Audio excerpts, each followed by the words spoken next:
Actually, ako nagsabi kay Siri na i-push na tong intimate party para makasabay na ako sa bridal shower ko.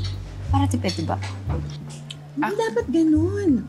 Dapat separate ang event yung sa'yo, no? Para saan ka na naging politician ng future husband mo kung hindi tayo makikinabang sa alam mo na. Ikaw baliw na rin talaga, no?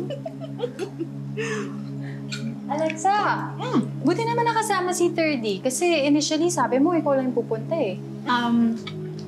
Sabi kasi ni Frida na pwede ko palang isama si Yaya para magwantay kay 30. Para ako, maka-join ako dito at mag-enjoy sa inyo, di ba? Diba? O, kita nyo naman, chosen few lang kayo na in-invite ko.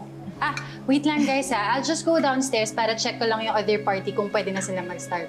And by the way, mag-enjoy lang kayo sa food kasi pina-cater ko pa yan kay Chef Maria. Medyo pricey talaga siya. Pero masarap mo. Sarap na, pero kailangan ko ba nga sabihin? Sarap mo yun. pero masarap naman talaga.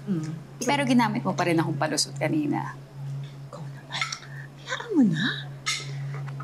By the way, I have news for you. Shocking news.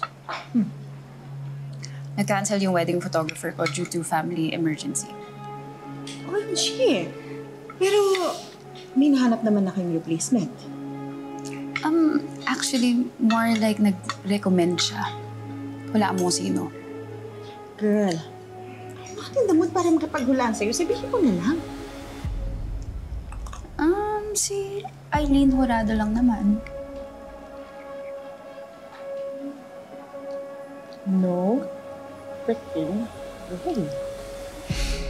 Kaya nga nagpahanap ako sa wedding coordinator ko ng ibang photographer. Luckily, may nahanap siyang iba. Lucky you. Dahil kung hindi kayo nakahanap, hindi kami attend sa wedding mo, no? Kaya pagkatapos talaga ng wedding mo, babalik na kami sa US. I can't risk na magkita sina Eileen at Bobby or si 30 at si Eileen. Hell no.